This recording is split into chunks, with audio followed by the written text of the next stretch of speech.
그 건물에서 마지막으로 들은 말은 감사합니다나 안녕히 가세요가 아니었다.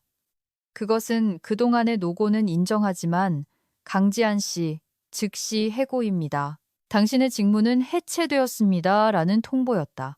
내가 14년 동안 공들여 개발한 특허의 최종 초안을 제출한 지 정확히 23분 후의 일이었다. 보수적으로 잡아도 3조 8천억 원의 가치가 있는 전 세계 에너지 소비 구조를 재편할 알고리즘이었다. 그 소식을 전한 사람은 미래온 시스템즈의 신임 대표이사 최민석이었다. 그는 한때 구내식당에서 내 손을 잡으며 진정한 혁신은 명찰을 달고 오지 않는다고 말했던 사람이다. 틀린 말은 아니었다. 내 혁신에는 이름표가 붙지 않았으니까. 오전 8시 50분 멸균실처럼 차가운 판교 본사의 유리 회의실로 걸어 들어갔을 때 나는 서명식을 위한 자리인 줄만 알았다. 특허 추론은 불과 몇 시간 전에 완료되었다. 발명자로서의 내 이름, 내 도장, 나의 데이터 기록까지. 하지만 나를 맞이한 건 최민석 대표와 내가 거의 알지 못하는 인사팀 직원 2명, 그리고 미리 인쇄된 해고 통지서였다. 회사는 강수석의 기여를 높이 평가합니다. 최민석은 매끄럽게 말했다. 하지만 사규에 따라 미래온 시스템즈 내에서 개발된 모든 지적재산권은 전적으로 회사에 귀속됩니다. 목이 타들어가는 것 같았지만 나는 아무 말도 하지 않았다. 그저 내 이름이 굵은 글씨로 박힌 서류의 모서리만 멍하니 바라보았다. 감정도 비난도 없었다. 그저 가슴 안쪽에서 무언가가 소리 없이 날카롭게 찢어지는 느낌뿐이었다.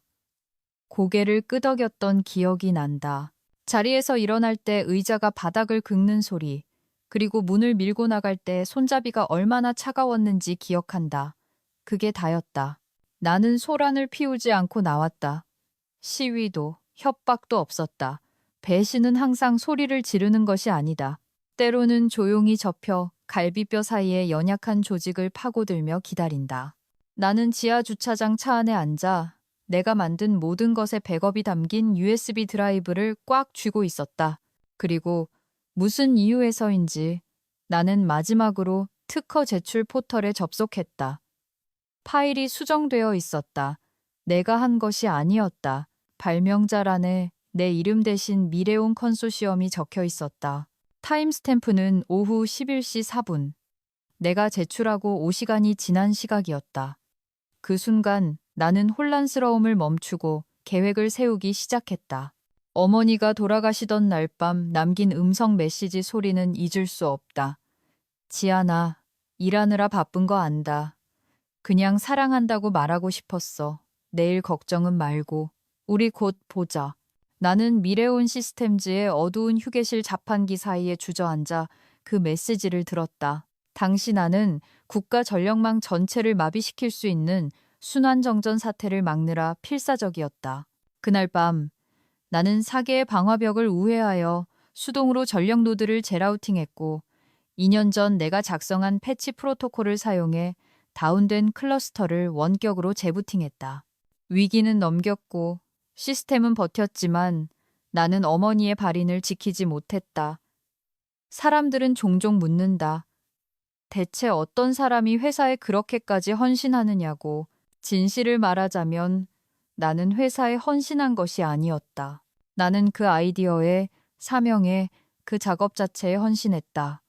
나는 청정에너지와 스마트 시스템, 그리고 남들이 이익을 볼 때 낭비를 줄이는 기술을 믿었다. 하지만 어느새 나는 모든 보도자료, 모든 기업 간담회, 최민석이 주최하는 모든 갈라 행사에서 보이지 않는 유령이 되어 있었다. 미래온의 성공은 모두 경영진의 비전 덕분으로 포장되었다. 서버 알람 소리에 깨어나 연구실 소파에서 보낸 수많은 밤에 대한 언급은 없었다. 크레딧 한 줄, 각주 하나조차 없었다. 그들은 시스템이 고장났을 때만 나를 시스템의 두뇌라고 불렀다. 심지어 그때조차 칭찬은 NDA, 비밀 유지 계약과 면책 조항으로 포장되어 닫힌 문 뒤에서 속삭임으로만 전해졌다. 하지만 여전히 쓰라린 부분은 이것이다. 최민석은 부사장 시절에는 달랐다. 최악의 정전 사태 중 하나가 발생했을 때 그는 접이식 의자에 앉아 내 곁을 지켰다. 그때 나는 29이었고 그는 경영 수업을 받는 중이었다. 그는 별말 없이 커피를 건네며 내가 서부 간선망의 노드 침해 원인을 격리하는 동안 밤을 새웠다. 새벽녘 시스템이 안정되자 그는 나를 보며 말했다. 언젠가 내가 대표가 되면 당신이 단순한 엔진 부속품 이상이 되도록 하겠소. 사람들이 누가 이걸 만들었는지 알아야 합니다. 나는 거의 웃을 뻔했다. 거의. 나는 그 기억을 약속처럼 품고 다녔다. 관심이 필요해서가 아니라 어머니의 희생이 헛되지 않았음을 믿고 싶었기 때문이다. 장례식을 놓친 것이 헛된 일이 아니었음을, 이 일이 나의 유산임을 믿고 싶었다. 하지만 유산은 침묵 속에 존재하지 않는다. 이름이 상품처럼 거래되는 이사회실이나 오후 11시 4분에 작성자 필드가 덮어씌워지는 데이터베이스 속에서 유산은 살아남지 못한다. 유산은 아무도 보지 않는 순간에 얻어지는 것이다. 그리고 때로는 침묵 속에서 되찾아오기도 한다. 그날 저녁 모니터에 차가운 불빛만이 비추는 아파트 구석에 앉아 서랍에서 작은 나무 상자를 꺼냈다. 안에는 카이스트 박사 학위 심사를 마친 날 어머니와 찍은 사진이 있었다. 어머니는 항암 치료 중에 뜨개질한 파란색 스카프를 두르고 계셨다. 나는 속삭였다. 그들은 엄마 이름도 불러주지 않았어. 그리고 나는 터미널을 열었다. 아직 파괴하기 위해서가 아니라 미래온이 손댄 모든 라이선스, 모든 조항, 모든 시스템에 내가 심어놓은 보이지 않는 실드를 추적하기 위해서였다. 그들이 내 이름을 지우려 한다면 나는 그들이 코드를 기억하게 만들 작정이었다. 배신당하기 전 최민석의 이름이 특허 제출 서류에서 내 이름을 대체하기 훨씬 전부터 나는 이미 무언가 변하고 있음을 감지했다. 극적인 방식은 아니었지만 미묘했다. 갑자기 잠긴 임원 회의실. 임원 전용이라고 표시된 법무팀 메모. 내 주간 보고서가 공유 드라이브에서 읽히지 않은 채 남겨지는 상황들. 나는 뛰어난 엔지니어들이 조용히 지워지는 것을 충분히 봐왔기에 이 일이 어떻게 시작되는지 알고 있었다. 그래서 나는 내가 가장 잘하는 일을 했다. 보이지 않는 곳에 머물며 아무도 볼 수 없는 무언가를 만들었다. 최민석이 내 이름에 손대기 9개월 전 나는 글로벌 에너지 심포지엄 참석을 핑계로 스위스 취리히로 날아갔다. 심포지엄은 진짜였지만 내가 그곳에 간 진짜 이유는 대학원 시절부터 신뢰하던 취리히의 조용한 파트너를 통해 내 명의의 비공개 지주회사인 쏜코어를 설립하기 위해서였다. 그 법인을 통해 나는 내 알고리즘의 전체 프레임워크를 WIPO 세계 지식재산기구 조약 규정에 따라 보호받는 지적 자산으로 등록했다. 소유권 신고에는 타임스탬프가 찍힌 작성자 선언, 실물 및 디지털 서명, 그리고 가장 중요한 윤리적 사용 조항과 연계된 독점 라이선스 권한이 포함되어 있었다. 미래오는 전혀 몰랐다. 왜냐하면 미래오는 전체 버전을 본 적이 없기 때문이다. 그들이 받은 것, 내가 최종 통합 코드로 넘겨준 것은 그들의 인프라와 매끄럽게 연결되지만 장기 운영을 위해서는 외부 인증이 필요한 간소화된 API 셀일 뿐이었다. 핵심 검증 레이어는 쏜코어의 제어 패널 내 다른 곳에 있었다. 그리고 그것만이 아니었다.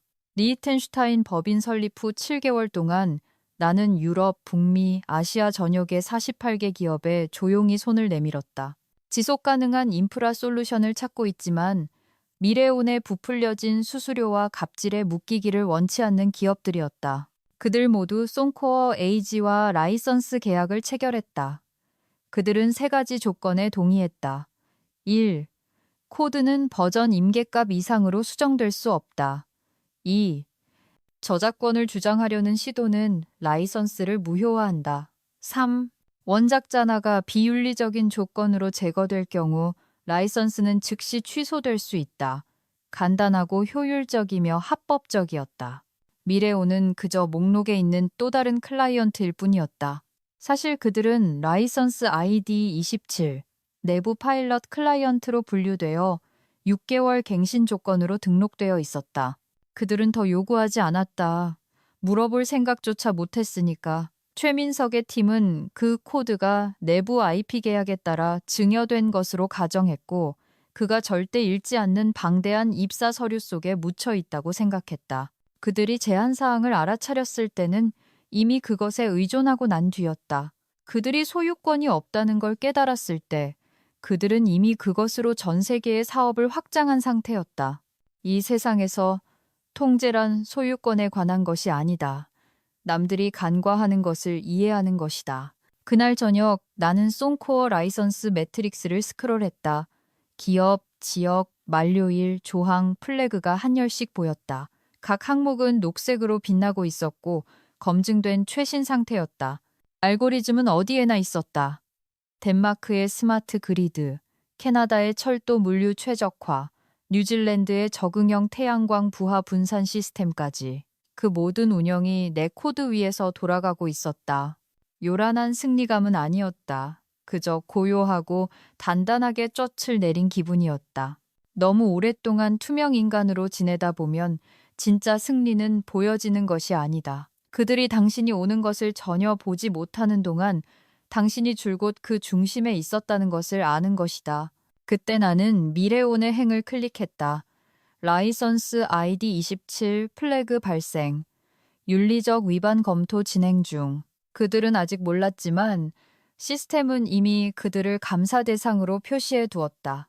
타이머는 시작되었고 이번에는 내가 직원도 피해자도 아닌 그들의 몰락을 설계한 조용한 설계자로서 그들의 이사회실로 걸어 들어갈 차례였다. 준호를 거의 4년 만에 만났다. 마지막으로 대화했을 때는 내가 기억도 잘 안 나는 논쟁 도중이었다. 저녁 식사 중에 울린 내 전화기, 취소된 주말 여행, 그리고 내가 항상 그보다 미래온을 선택했던 일들에 관한 것이었다. 그는 너는 나보다 일을 더 사랑해라고 말했다. 그때 나는 대답하지 않았다. 대답할 수 없었던 것 같다. 그런데 그가 지금 서울 시내의 조용한 카페의 야외 테라스에서 내 맞은편에 서 있었다. 그가 늘 가지고 다니던 취재 수첩을 들고 있었지만 눈빛은 더 날카로워졌고 재킷에는 주요 일간지인 서울일보의 기자증이 달려 있었다. 그는 오래된 이야기, 새로운 맥락이라는 제목의 이메일로 예고 없이 연락해왔다. 본문에는 아무것도 없었다. 답장을 안 할 뻔했지만 호기심이라기보단 습관 같은 무언가가 나를 이 만남으로 이끌었다. 우리는 의례적인 인사를 생략했다. 준호는 잡담에 능한 사람이 아니었다. 솔직히 말할게. 그가 손대지 않은 커피를 저으며 말했다. 미래온의 상장건을 취재 중이야. 최민석의 큰 그림이지. 그런데 보도자료에 내 이름이 없어. 단 한 번도. 나는 그를 덤덤하게 바라보았다. 원래 없어. 그가 잠시 멈췄다. 그래서 너한테 직접 듣고 싶었어. 그때 네가 포기한 게 뭔지 기억하니까. 젠장, 그중 일부는 내가 옆에서 봤잖아. 네가 떠난 건 내가 항상 일만 했기 때문이잖아. 나는 씁쓸함 없이 담담하게 말했다. 준호는 입을 굳게 다물고 고개를 끄덕였다. 그래, 그랬지. 그 부분에선 내가 맞았어. 하지만 그 일이 너에게 어떤 의미였는지에 대해서는 내가 틀렸을지도 몰라. 우리 사이의 침묵이 편안한 것보다 조금 더 길어졌다. 나는 수년간의 야근과 기술 키트를 만지느라 굳은 살이 박인 내 손을 내려다보았다. 그리고 오랜만에 묻어두었던 질문을 스스로에게 던졌다. 그럴 가치가 있었을까? 어머니의 장례식을 놓친 것, 진정으로 마음을 열었던 유일한 사람을 잃은 것, 실험실 벽 밖에서 삶이 흘러가는 동안 시스템을 고치느라 밤을 지새운 것, 나를 대체 가능한 소모품으로만 여기는 회사를 위해 이 모든 것을 바친 것이 충성심이 미덕인 줄 알았어. 내가 조용히 말했다. 하지만 어쩌면 그건 그들이 모든 걸 가져가는 동안 우리가 조용히 있길 바라서 가르친 걸지도 몰라. 준호는 펜을 내려놓으며 천천히 숨을 내쉬었다. 지아나, 넌 이야기가 아니었어. 넌 소스 코드였지. 그들이 그걸 묻어버린 거야. 나는 그를 쳐다보았다. 감정이 목구멍 뒤에서 치밀어 올랐다. 분노도 슬픔도 아닌 용서와 위험할 정도로 가까운 둔한 통증이었다. 그리고 예상치 못한 반전이 이어졌다. 어젯밤 최민석이 인터뷰를 했어. 준호가 말했다. 다가오는 상장이 독자적인 인프라 혁신 기술을 중심으로 이루어질 거라고 암시하더군. 이 사회 자료에는 네 알고리즘이 포함되어 있어. 가슴이 철렁 내려앉지 않았다. 그럴 필요가 없었다. 이미 징후를 봤으니까. 그러니까 법적으로 소유하지도 않은 기술로 주식을 팔겠다는 거네. 내가 말했다. 준호가 고개를 끄덕였다. 누군가 말하지 않는다면 말이지. 그들이 듣기나 할까? 그가 고개를 기울였다. 문서라면 들을 거야. 특히 금융감독원의 최종 증권 신고서가 제출되기 전이라면. 우리는 아무런 약속 없이 헤어졌다. 그는 다시 보자는 말을 하지 않았고 나도 굳은 고갯짓 이상의 것을 제안하지 않았다. 하지만 그의 말은 연기처럼 아파트까지 나를 따라왔다. 넌 이야기가 아니었어. 넌 소스코드였지. 그날 밤 나는 다시 쏜코어 대시보드를 응시했다. 감사 제어 버튼 위에서 손가락이 맴돌았다. 48개의 라이선스, 모두 정상, 하나만 플래그 상태, 미래온. 나는 전력망, 스마트시티, 국가 전체를 위한 안전장치를 만들었다. 하지만 나 자신을 위한 안전장치는 만든 적이 없었다. 지금까지는. 준호의 말이 그가 떠난 후에도 오랫동안 머릿속에 울렸다. 그들이 소스 코드를 묻어버렸어. 나는 코드였고 핵심이었으며 보이지 않는 중심이었다. 그리고 이제 훔친 땅 위에 세워진 미래온의 상장을 앞두고 나는 더 이상 슬픔이나 죄책감을 느끼지 않았다. 오직 정확한 뿐이었다. 나는 다시 모니터 앞에 앉았다. 쏜코어 대시보드의 부드러운 푸른 빛이 안경에 반사되었다. 그들이 내 침묵을 담보로 도박을 하려 했다면 계산을 잘못한 것이다. 나는 안전장치 프로토콜이라고 표시된 보안 드라이브를 열고 쏜코어를 통해 작성한 모든 계약서를 샅샅이 훑기 시작했다. 48개의 라이선스 파일이 각각의 탭에서 열렸다. 독일, 일본, 케냐, 브라질 모두 녹색 체크 표시. 그리고 그것을 찾았다. 라이선스 아이디 27, 클라이언트 미래온 컨소시엄 상태 검토 대기 중. 내가 플래그를 지정한 게 아니라 시스템 자체가 한 것이었다. 사유, 조항 12.4의 위반 의심. 나는 문서를 클릭해 열었다. 9개월 전 취리히의 호텔방에서 블랙커피와 반쯤 먹다 남은 크루아상을 앞에 두고 변호사와 통화한 후 내가 직접 쓴 문장이었다. 조항 12.4에 원작자가 불법적으로 직위에서 해제되거나 법적 근거 없이 저작권이 도전받을 경우 모든 라이선스 권한은 즉시 원작자에게 귀속된다. 항소 불가, 유예 없음. 나는 차분한 손가락과 뛰는 심장으로 그 줄을 썼었다. 당시에는 과하다고 느꼈다. 지금은 예언처럼 느껴졌다.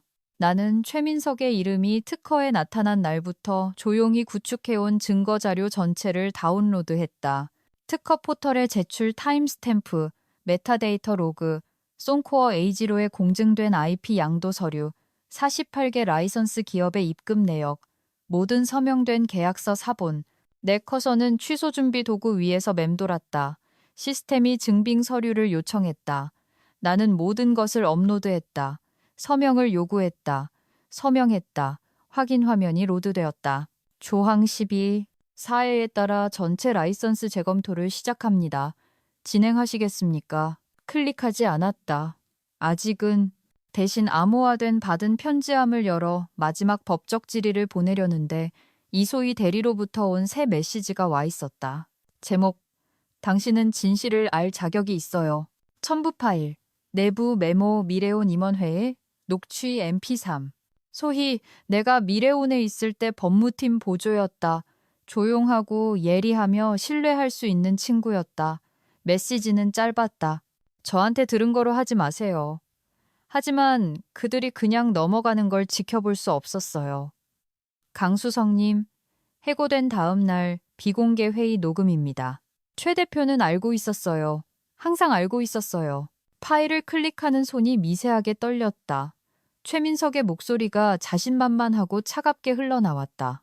기술적으로는 그 여자 거라는 거 알아요. 하지만 겉보기엔 깔끔합니다. 그 여자는 나갔어요. 미래온 이름으로 파일링하고 만약 떠들면 서류 뭉치로 묻어버릴 겁니다.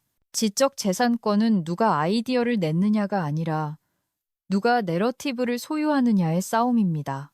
턱에 힘이 들어갔다. 나는 오디오 파일을 내 법적 패킷에 업로드했다. 그리고 다시 취소 탭을 클릭했다.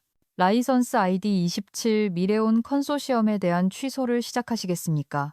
이번에는 더 오래 쳐다보았다. 이걸 하면 어떻게 될까? 그들의 내부 시스템은 셧다운 될 것이다. 파트너들은 서비스를 잃을 것이다. 상장은 좌초될 것이다. 사람들이 일자리를 잃을까? 그렇다. 최민석이 언론 플레이를 할까? 아마도. 내가 후회할까? 아니, 그래도 망설였다. 책상 위에는 박사 학위 심사날 찍은 어머니의 사진이 액자에 담겨 있었다. 방사선 치료로 살짝 비뚤어진 미소였지만 눈만은 웃고 있었다. 어머니는 언젠가 말했다. 세상이 내 가치를 결정하게 두지 마라, 지아나. 그들이 무시하려 해도 무시할 수 없는 무언가를 만들어. 나는 노트북을 부드럽게 닫았다. 마음을 바꿔서가 아니라 다음 움직임이 완벽하고 빈틈없고 되돌릴 수 없기를 원했기 때문이다. 일어서는 순간 전화벨이 울렸다. 발신자 표시 제한, 재생 버튼을 눌렀다. 강지한 씨 되십니까? 금융감독원 자본시장조사국 메디슨 랭리 가상의 이름일 수 있으므로 한국식으로 변경, 박민영 선임조사역입니다. 미래온의 증권신고서와 관련해 지적 재산권 불일치에 대한 익명의 제보를 받았습니다. 편하신 시간에 대화를 나누고 싶습니다. 나는 웃지 않았다. 하지만 며칠 만에 처음으로 숨을 제대로 쉬었다. 금융감독원의 메시지는 여운을 남겼지만 나를 잠 못 들게 한 건 침묵이었다. 두 가지 결정 사이에 놓인 그런 침묵. 어느 쪽을 선택하든 상처가 남으리라는 것을 알 때, 무엇을 선택하든 누군가는 대가를 치러야 한다는 것을 알 때, 나는 화면의 대시보드를 응시했다. 48개의 녹색 표시 등이 쏜코어 라이선스 보드를 채우고 있었다. 내 기술로 운영되는 48개의 기업들. 내가 만든 시스템에 의존하는 수천 명의 사람들. 엔지니어, 물류 코디네이터, 전력망 운영자, 그리고 가족들. 만약 내가 조항 12점 사회를 발동한다면 일시적이라도 실제 사람들이 고통받을 것이다. 해고, 지연, 운영 중단. 하지만 내가 아무것도 하지 않는다면 최민석은 자유롭게, 더 부유하게, 더 시끄럽고 위험하게 활개칠 것이다. 나는 메타데이터 보고서를 다시 열었다. 흑백으로 명확히 적혀 있었다. 미래오는 내 알고리즘을 다가오는 상장의 핵심 기반으로 금융당국에 신고했다. 라이선스 아이디 27이 내부 IP로 위장된 채 나는 몇 달 동안 열지 않았던 탭을 클릭했다. 영향 예측. 예전에는 내 모델을 통한 에너지 절감과 배출 감소를 추정하는 개인적인 용도였지만 지금은 부수적 피해 목록처럼 읽혔다. 직원 11만 2천 명. 전 세계 청정 에너지 트래픽의 17.8%. 내가 최적화한 시스템의 간접적인 혜택을 받는 210만 가구.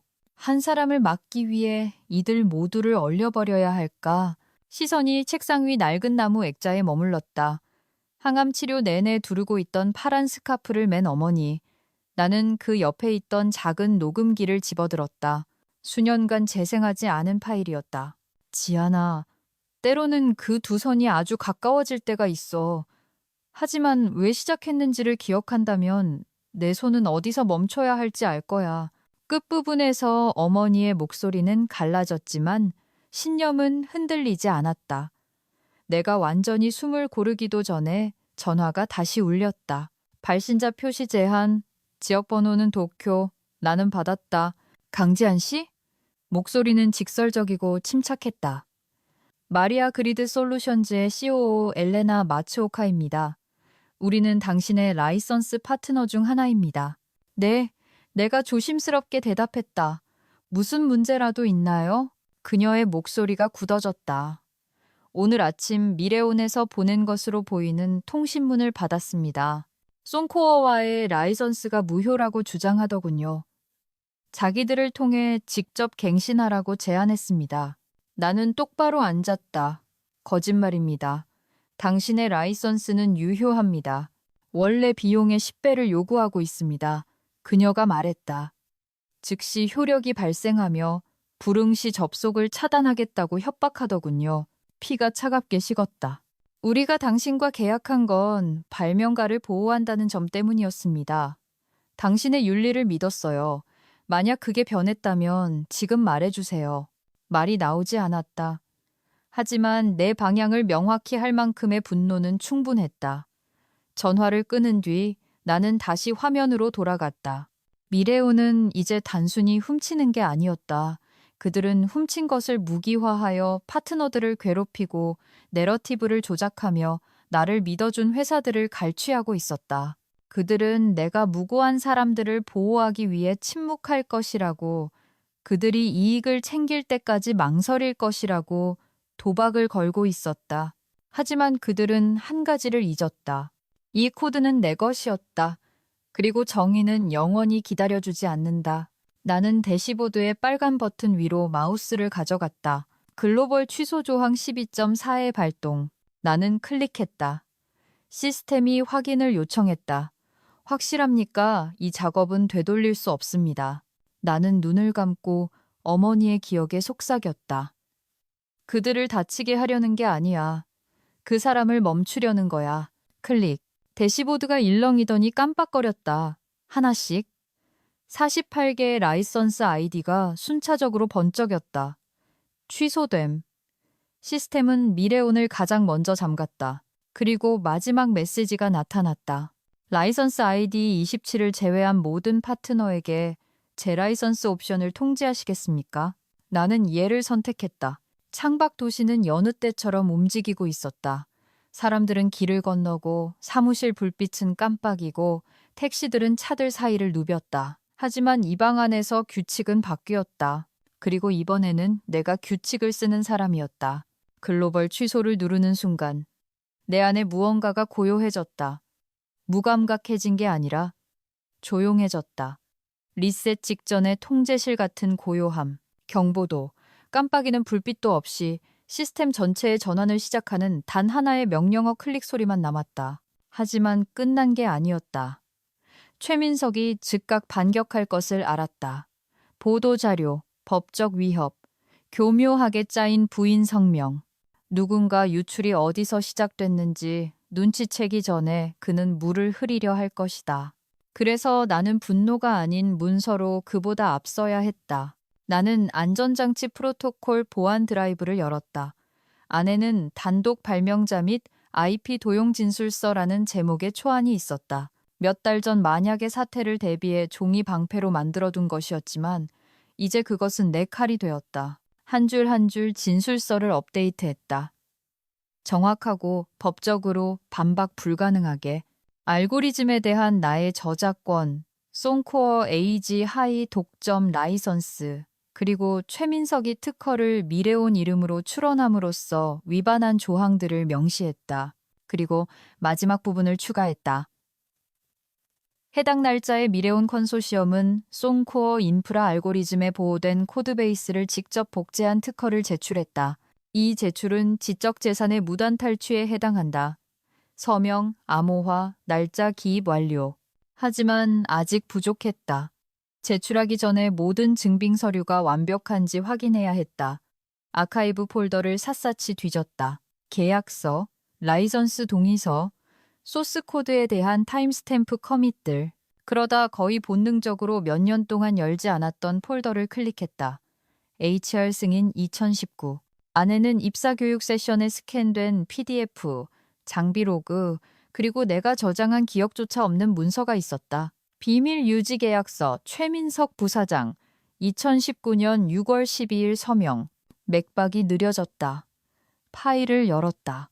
짧은 2페이지짜리 문서였지만 금박 증서나 다름없었다. 내가 초기 인프라를 위한 독점 모델을 완성해 갈 무렵 최민석이 서명한 것이었다. 본 NDA는 강지안이 현재 개발 중인 적응형 인프라 알고리즘의 단독 발명자임을 인정한다. 미래오는 공식적인 재협상 및 서명 없이는 IP 이전이 불가한 구현 파트너로서만 역할한다. 거기에 적혀 있었다. 내 입이 아니라 그의 손으로. 그리고 그것은 결코 무효화된 적이 없었다. 나는 서명란을 응시했다. 최민석의 이름, 그의 옛 직함, 회사 인감 도장. 그는 이것이 존재한다는 사실을 잊었겠지만 나는 아니었다. 나는 이 PDF를 진술서 패킷의 과거 인정사항 섹션에 첨부했다. 그리고 이소희가 보내준 녹음 파일도 첨부했다. 최민석이 나를 서류 뭉치에 묻어버리겠다고 시인한 그 파일. 이제 이건 그가 말했다, 그녀가 말했다식의 진실 공방이 아니었다. 지문과 불, 그와 나, 명백한 증거였다. 나는 취리히에 있는 내 변호사 마커스에게 연락했다. 몇 분 만에 보안 화상 통화가 연결되었다. 당신이 봐야 할 문서가 있어요. 나는 NDA를 전송하며 말했다. 그는 조용히 읽더니 눈썹을 살짝 치켜 올렸다. 이것만으로도 선서 진술서와 함께 금융당국에 제출하면 그들의 상장을 동결시킬 수 있습니다. 그럼 제출해요. 내가 말했다. 전부 다. 마커스는 고개를 끄덕였다. 그리고 지한 씨, 정식으로 중지 및 단념 cease and desist 요청을 하시겠습니까? 나는 잠시 멈췄다. 아주 잠깐. 아니요. 아직은. 마커스는 놀란 표정이었다. 그들이 먼저 말하게 해요. 나는 차분하게 말했다. 대중 앞에서 거짓말하게 두세요. 그들이 거짓말을 하면 우리는 기록으로 대답합니다. 통화를 종료하고 의자에 등을 기댔다. 이건 더 이상 복수가 아니었다. 이건 질서, 구조, 그리고 코드와 조항, 서명으로 뒷받침된 진실에 관한 것이었다. 그들은 불바다를 원했겠지만 나는 더 깨끗하고 날카로운 것, 환상을 꿰뚫는 레이저를 줄 것이다. 창밖의 세상은 아직 눈치채지 못했다. 하지만 도화선에는 불이 붙었다.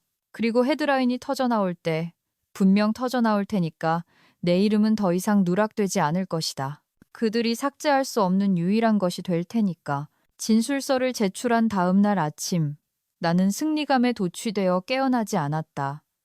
아드레날린의 분출도 배경에 깔리는 영화 같은 음악도 없었다. 그저 침실 선풍기의 규칙적인 소리와 도시의 웅웅거리는 소음뿐이었다. 폭풍이 오고 있다는 것을 모르는 채로. 나는 커피를 내리고 고양이 밥을 주고 노트북을 열었다. 그리고 초침이 돌아가는 것을 지켜봤다. 오후 3시 30분까지 3시간 17분. 내가 스위치를 내리기로 선택한 시간이었다. 상징적인 의미는 없었다. 그저 운영상의 이유였다. 한국 주식시장이 마감되는 시간, 전 세계 서버 부하가 가장 적어 미래온을 제외한 다른 이들에게 피해를 최소화할 수 있는 시간이었다. 오후 2시 50분까지 모든 준비를 마쳤다. 쏜코어 대시보드가 2개의 모니터에 펼쳐져 있었다. 48개 파트너사의 라이선스 상태가 녹색으로 빛났다. 각 라이선스는 조항 12.4회가 포함된 계약과 연결되어 있었고 검증 및 타임스탬프가 찍혀 있었다. 내 마우스는 빨간색 명령 버튼 위를 맴돌았다. 글로벌 취소 시작. 단 한 번의 키보드 입력으로 5개 대륙에 걸친 알고리즘 접속을 끊을 것이다. 나는 이메일 초안을 열었다. 제목 긴급 라이선스 정지 통보, IP 위반 발생. 첨부된 파일은 내 변호사와 공동 서명하고 디지털 타임스탬프가 찍힌 공식 통지문이었다. 적대적이지 않고 직설적이었다. 확인된 조항 12.4의 위반으로 인해 쏜코어 인프라 알고리즘에 대한 라이선스 접속은 즉시 취소됩니다. 복구는 개별적으로 검토될 것입니다. 귀사의 파트너십과 지속적인 정직함에 감사드립니다. 수신자 목록에 미래온은 넣지 않았다. 오후 3시 28분. 맥박이 느려졌다. 긴장이 아니라 집중 때문이었다. 긴장감은 일종의 내면의 강철로 결정화되었다. 분노는 더 이상 열기가 아니었다. 그것은 구조였다. 그들이 나를 지우려 할수록 나는 더 선명해졌다. 내 손가락이 마우스 위에 떠 있었다. 어머니를 생각했다.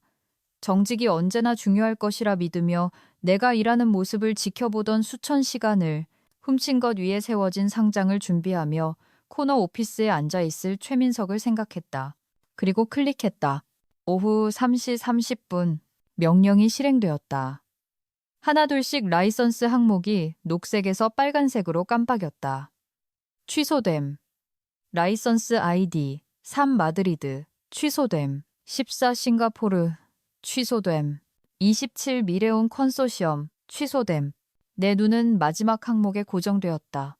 미래온. 그들이 가장 먼저 취소되었다. 시스템의 우선순위 프로토콜은 가장 심각한 위반을 트리거 1순위로 자동 지정했다. 최민석은 무단 저작, 허위 신고, 원작자의 비윤리적 제거 등 모든 핵심 조항을 위반했다. 그들의 내부 운영은 누구보다 먼저 타격을 입을 것이다. 나는 내부 로그 뷰어를 열었다.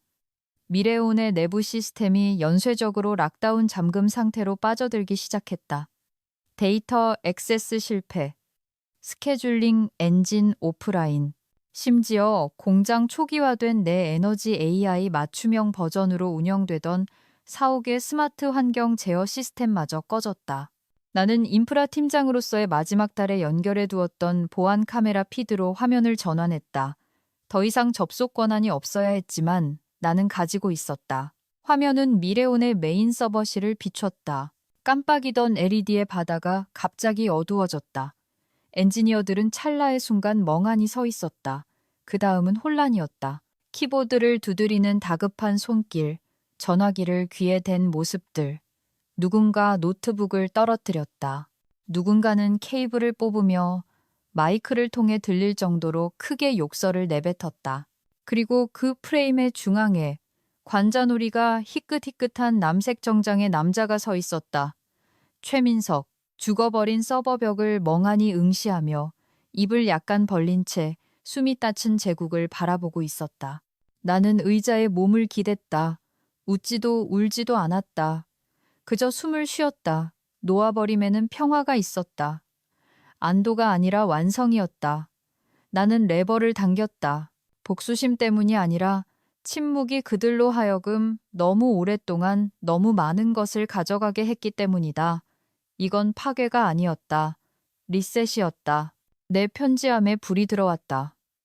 CEO들이 줄지어 답장을 보내오고 있었다. 상황을 이해합니다. 복구 절차를 알려주십시오. 법무팀과 라이선스 조건 해결을 위한 통화를 잡을 수 있을까요? 당신의 소유권을 지지하며 다음 단계를 기다립니다. 아무도 합법성을 따지지 않았다. 아무도 나를 비난하지 않았다. 그들은 알았다. 항상 알고 있었다. 그저 누군가 소리내어 말해주기를 기다리고 있었을 뿐이다. 그때 또 다른 창이 떴다. 이번엔 금융감독원의 공시 시스템 알림이었다. 미래온 증권신고 서플래그 발생, 잠재적 IP 분쟁 조치, 조사 대기 중 일시 중단. 나는 몸을 앞으로 숙여 그 단어들을 2번 읽었다. 가슴에서 부드러운 한숨이 새어나왔다. 그들은 내 코드 없이는 상장할 수 없었다. 그리고 이제 그들에겐 아무것도 없었다. 나는 대시보드를 닫았다. 창밖 하늘은 맑았고 해는 지기 시작했다. 세상은 여전히 돌아갔다. 하지만 데이터 안에서 권력은 이동했다. 그리고 이번에는 증명하기 위해 보도 자료 따위는 필요 없었다. 충격 후의 침묵은 언제나 가장 컸다. 그 순간이 올 줄은 알았지만 이런 기분일 줄은 몰랐다. 반쯤 마신 커피잔을 둔 채 부엌에 앉아 헤드라인을 통해 세상이 불타는 것을 지켜보았다. 미래온 상장 라이선스 분쟁으로 중단. 3조 8천억 알고리즘 글로벌 인프라 셧다운의 중심에 서다. 특허 소유권 도전, 주가 폭락. 24시간도 채 되지 않아 미래온의 주가는 42% 폭락했다. 장 초반 회복을 시도했지만 법적 질의와 언론의 집중 포화, 그리고 재부팅되지 않는 내부 시스템의 무게를 견디지 못하고 무너졌다. 나는 아무 말도 할 필요가 없었다. 코드가 스스로 증명했으니까. 준호가 미래온 기자회견 영상을 보내왔다. 최민석이 조명 아래 땀을 흘리며 단상에 서서 통제 불능 상태의 기자들을 진정시키려 애쓰고 있었다. 이것은 내부적인 착오입니다. 사소한 라이선스 불일치를 해결하기 위해 부지런히 노력하고 있습니다. 그는 말을 끝맺지 못했다. 앞줄에서 한 목소리가 치고 들어왔다. 준호였다. 회사가 송코어 에이지 소유의 훔친 알고리즘을 기반으로 상장을 신청했고 귀사의 시스템이 가장 먼저 오프라인이 되었다는 게 사실입니까? 최민석은 얼어붙었다. 송출이 급격히 끊기기 전 카메라는 그의 눈동자가 흔들리는 것을 포착했다. 나는 한 번 보고 영상을 삭제했다. 그 사이 내 메일함은 폭주했다. 취리히, 서울, 몬트리올, 나이로비 등 전 세계 경영진들이 긴급 회의를 요청했다. 모든 메시지는 격식만 다를 뿐 같은 내용을 담고 있었다. 라이선스 복구를 위한 지침을 정중히 요청합니다. 즉각적인 협력 재개를 위한 조건에 합의할 수 있을까요? 원작자의 권리를 인정하며 파트너십을 모색합니다. 부정도, 비난도 없었다. 그들은 내게 도전하는 게 아니라 내게 오고 있었다. 그래서 나는 그들에게 구조를 제공했다. 송코어 법무팀을 통해 각 기업이 라이선스 상담 일정을 잡고 규정 준수 문서를 제출하며 원작자 소유권을 인정할 수 있는 포털 링크를 보냈다. 메시지는 분명했다. 조건을 존중하면 다시 환영한다. 그렇지 않으면 영원히 아웃이다. 협박도 소음도 없는 질서 그 자체였다. 그때 내 개인 서버에 암호화된 메시지가 떴다. UAE의 국영 에너지 기업 알레이온 테크놀로지로부터 온 요청이었다. 고위급, 깔끔한 이메일 서명, 본론으로 직행. 그들은 통화를 원했다. 나는 받았다. 잘 다듬어진 수염과 딱딱한 억양을 가진 남자가 자신을 전략 인수 부국장이라고 소개했다. 그의 뒤로 부드러운 초점이 맞춰진 회의실이 보였다. 강 대표님, 당신의 일 처리에 감탄했습니다. 무자비하지만 정확하더군요. 쏜코어 알고리즘의 독점적 권리 전체를 인수하고 싶습니다.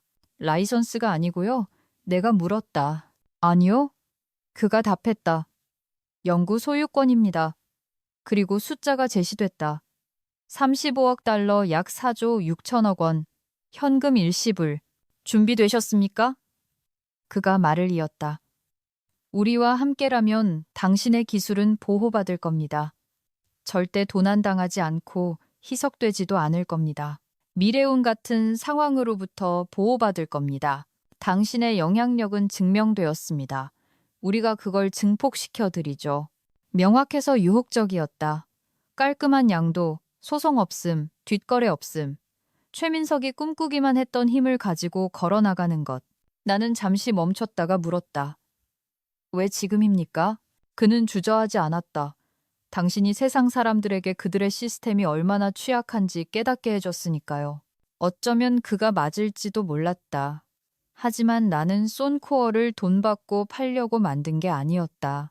나 같은 사람들, 침묵하는 창작자들, 보이지 않는 발명가들, 분기 보고서에 이름 한 줄 실리지 않는 사람들을 아무도 보호해주지 않기에 내가 만든 것이었다. 그래서 나는 진실을 말했다. 나는 내 가치를 증명하려고 이 일을 한 게 아닙니다. 내가 돈으로 살 수 없는 사람이라는 걸 증명하기 위해 했습니다. 그가 대답했다. 모든 사람에게는 가격이 있습니다. 강 대표님. 나는 전화를 끊었다. 그날 밤 나는 취리 아파트 발코니에 서 있었다. 거리는 조용했고 공기는 차갑고 맑았다. 내 마음속에 숫자는 없었다. 실험실 바닥에서 처음 잤던 날 폭풍우 속에 병원 전력망이 꺼지지 않게 지켰던 내 알고리즘을 생각했다. 항암 치료 후 어머니가 속삭이던 말을 생각했다. 모든 싸움에서 이길 필요는 없어. 너를 정의하는 싸움에서 지지 않으면 돼. 이것이 바로 그 싸움이었고 나는 지지 않았다. 잠들기 전 나는 바탕화면의 비공개 폴더를 열었다. 제라이선스, 오픈 액세스 초안. 제안서의 첫 줄은 이렇게 적혀 있었다.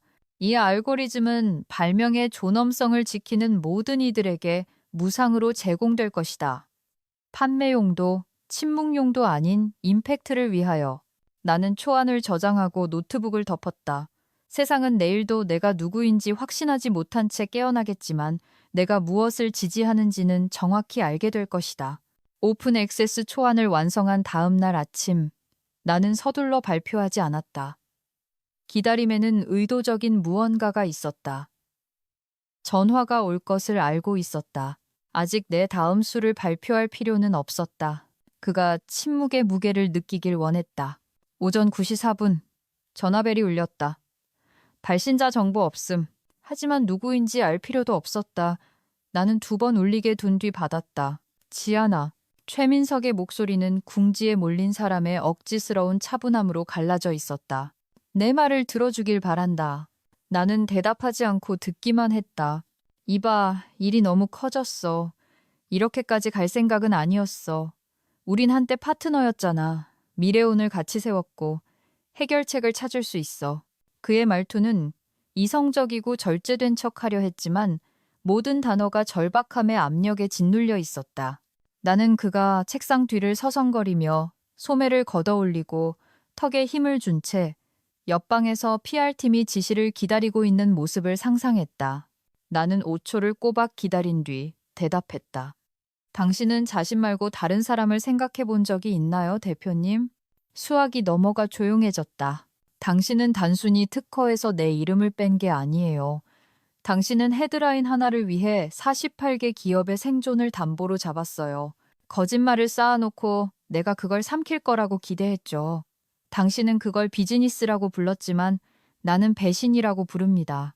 최민석이 날카롭게 한숨을 쉬었다. 우리 둘 다 실수를 했어.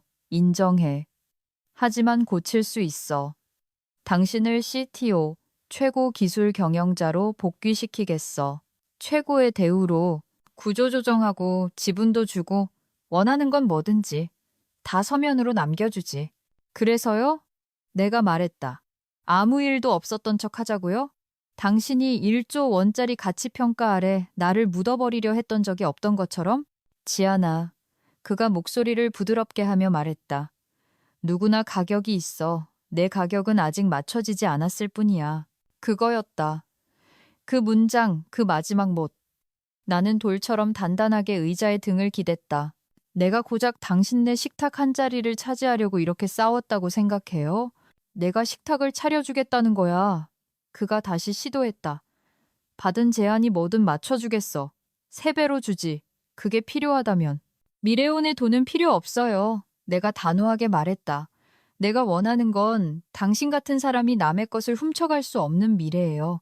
긴 침묵이 흘렀고 그의 목소리가 작아졌다. 당신은 우리가 쌓아올린 모든 걸 파괴할 거야. 아니요, 최민석 씨. 당신이 파괴했어요. 나는 그저 그게 진짜였던 적이 있다는 환상을 걷어내는 것뿐입니다. 그가 다른 말을 하기도 전에 나는 전화를 끊었다. 작별 인사도 마무리도 없이 그저 완결히 제자리를 찾는 딸깍 소리만 남겼다. 나는 노트북으로 돌아가 발표문 초안을 열고 상단에 최종 헤드라인을 입력했다. 알고리즘은 이제 자유입니다. 성명서는 명확하고 직설적이며 오해의 소지가 없었다. 즉시 쏜코어 인프라 알고리즘은 다음 조건에 동의하는 모든 조직에 무료로 공개됩니다. 독점 금지, 소유권 주장 금지, 미래온 컨소시엄과의 제휴 금지. 나는 마지막 단락을 추가했다. 이것은 판매가 아닙니다. 항복도 아닙니다. 선언입니다. 혁신은 사유재산이 아닙니다. 윤리는 협상 대상이 아닙니다. 그리고 침묵은 생존의 대가가 아닙니다. 나는 보도자료를 첨부하고 법무법인의 보안 파이프라인을 통해 배포를 예약한 뒤 마커스에게 최종 확인 메일을 보냈다. 제목, 침묵이 끝나면 어떤 일이 일어나는지 세상에 알려주세요. 몇 분 후 새 메시지가 도착했다. 제목, 당신과 함께하겠습니다. 보낸 사람, 류민호전 미래온 시스템즈 시스템 본부장.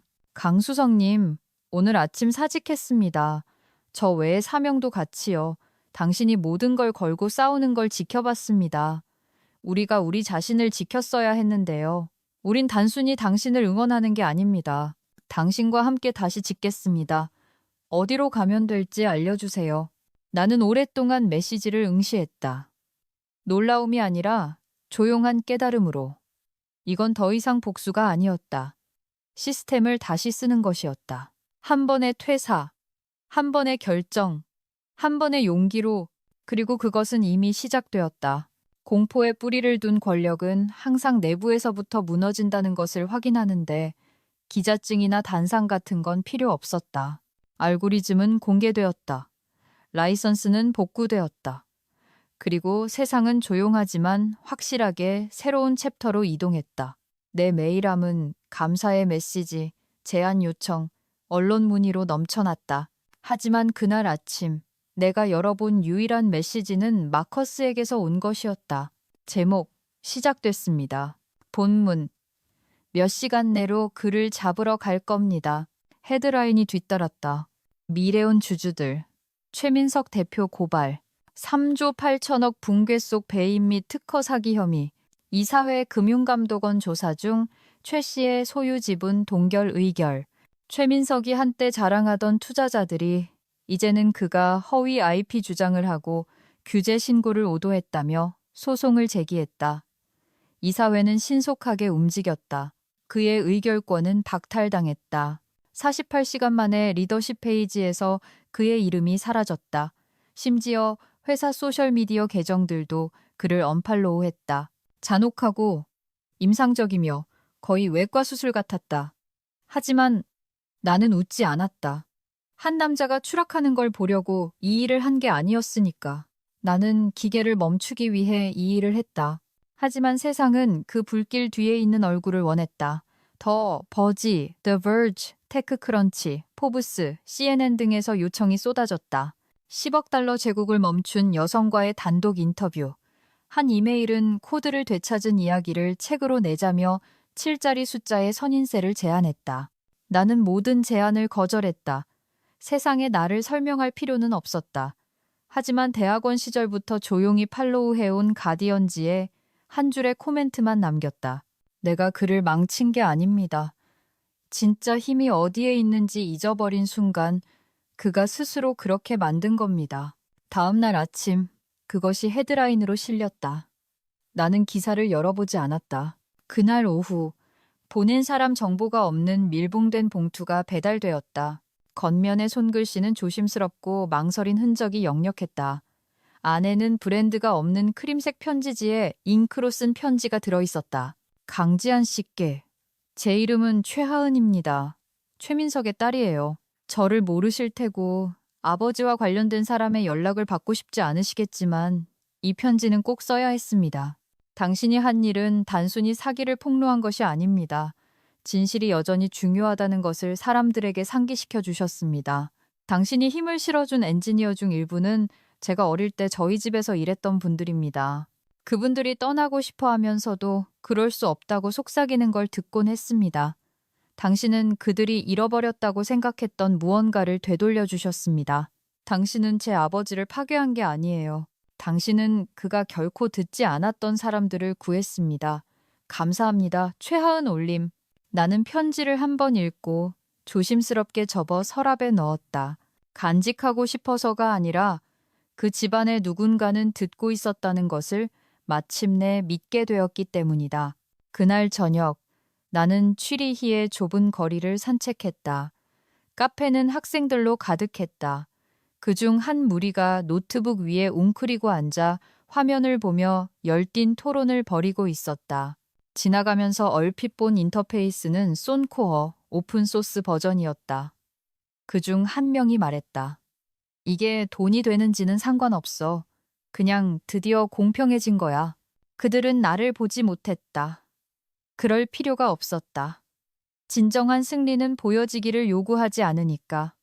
그저 조용하고 깊고 명백하게 존재할 뿐이다. 다음 날 아침, 나는 하은에게 답장을 썼다. 딱 한 줄이었다.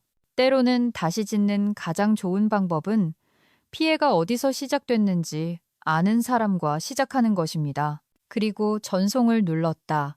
아침은 평소보다 고요했다. 눈이 취리히의 지붕에 부드럽게 내려앉았고 늦겨울 햇살 아래 거리가 반짝였다. 지아는 아파트를 나섰다. 다급함 대신 의도가 담긴 발걸음이었다. 재킷도 기자증도 밖에 대기 중인 취재진도 없었다.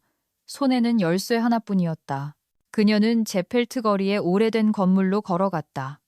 한때 방직 공장이었고 그 다음엔 보험회사였던 곳, 그리고 이제 완전히 새로운 무언가가 된 곳. 반투명 유리문에 그녀의 실루엣이 비쳤지만 그녀의 이름은 어디에도 새겨져 있지 않았다. 대신 작은 무광 청동 명판에 이렇게 적혀 있었다. 팔기 위해서가 아니라 나누기 위해 발명되다. 그것은 그녀의 어머니 이름을 딴 비영리 발명센터, 은자 이니셔티브 입구에 있는 유일한 문구였다. 내부에는 하얀 벽, 매끈한 오픈랩 스테이션, 그리고 조용한 움직임으로 가득 찬 커뮤니티 공간에 햇살이 쏟아졌다. 학생팀이 회로 기판 위에 모여 있었고 젊은 엔지니어가 재활용 서버 장비로 신경 반응 패턴을 테스트하고 있었다. 구석에서는 50대 여성이 고등학생들에게 폐기된 스마트홈 부품을 이용한 태양광 엔지니어링을 가르치고 있었다. 접수원도, CEO 집무실도, 기업 배너도 없었다. 오직 에너지뿐이었다. 이곳의 공기는 다른 주파수를 띠고 있었다. 성과 없는 목적. 지아는 방해받지 않고 그들 사이를 지나갔다. 배지를 달지 않았다. 필요 없었다. 이곳은 그녀를 중심으로 지어진 곳이 아니었으니까. 그게 핵심이었다. 이니셔티브는 이력서를 받지 않았다. 지원자들은 한 페이지짜리 편지를 썼다.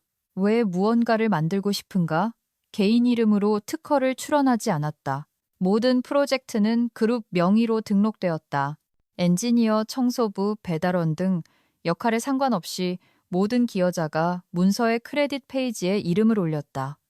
인정은 보상이 아니었다. 권리였다. 지아는 개관식에서 기조연설을 해달라는 요청을 여러 번 받았다. 그때마다 거절했다. 제 목소리를 듣는 게 중요한 게 아니에요. 그녀는 마커스에게 말했다. 드디어 다른 사람들의 목소리가 들리게 하는 게 중요하죠. 그녀는 메인복도 밖에서 잠시 멈췄다. 한쪽 벽면 전체를 따라 빛나는 유리 구조물, 기억의 벽이 서 있었다. 대리석도 금박 글씨도 없이 부드러운 조명 그리드만 있었다. 각 칸에는 쏜코어 기술이나 그 생존에 기여한 사람의 이름이 직급에 상관없이 새겨져 있었다. 이름들이 패널을 가로질러 부드럽게 스크롤되었다. 코더, 인턴, 법무보조, 청소부, 아무도 보지 못한 버그를 잡아냈던 5년 전의 인턴들. 유명한 사람은 없었지만 모두가 보여지고 있었다. 견학 온 10대 소녀가 속삭였다. 진짜 멋지다. 친구가 대답했다. 설립자 이름만 있는 게 아닌 건 처음 봐. 이게 진짜지. 지아는 미소 지으며 계속 걸었다. 작은 구석 사무실. 거창할 것 없이 책상 하나, 창문 하나, 그리고 그녀보다 오래된 커피 머신 하나가 전부였다. 노트북을 열었다. 메시지 하나가 와 있었다. 제목 그냥 아시면 좋을 것 같아서요. 최하은에게서 온 메일이었다. 안녕하세요, 지안 씨. 방금 기술윤리 펠로우십에 지원서를 냈어요. 정직한 사람을 벌하지 않는 시스템을 만들고 싶어서요. 당신 덕분에 드디어 그게 가능하다고 믿게 되었어요. 지아는 화면을 오랫동안 응시하다가 한 단어로 답장을 썼다. 좋아요. 그녀는 의자에 몸을 기대고 천천히 숨을 내쉬었다. 침묵은 비어있지 않았다. 얻어낸 것이었다. 그날 늦게 고등학생들이 오픈 워크숍을 위해 도착했다. 그중 손으로 그린 회로도로 가득 찬 공책을 든 15세 소녀가 태블릿으로 쏜코어 알고리즘의 오픈소스 버전을 불러왔다. 소녀는 누가 그걸 썼는지 몰랐다. 한때 도난당했다는 것도 몰랐다. 소송으로 지워질 뻔했다는 것도 몰랐다. 소녀가 아는 건 그게 무료라는 것, 그 위에 무언가를 지을 수 있다는 것, 아무도 돈을 청구하거나 막거나 누구를 아느냐고 묻지 않는다는 것뿐이었다. 그리고 그걸로 충분했다. 창밖으로 해가 비치며 눈이 녹아 자갈길로 스며들었다. 아무도 강지안의 동상을 세우지 않을 것이다. 필요 없다. 어떤 사람들은 제국을 짓지만 다른 사람들은 더 나은 제국을 위한 청사진을 그리니까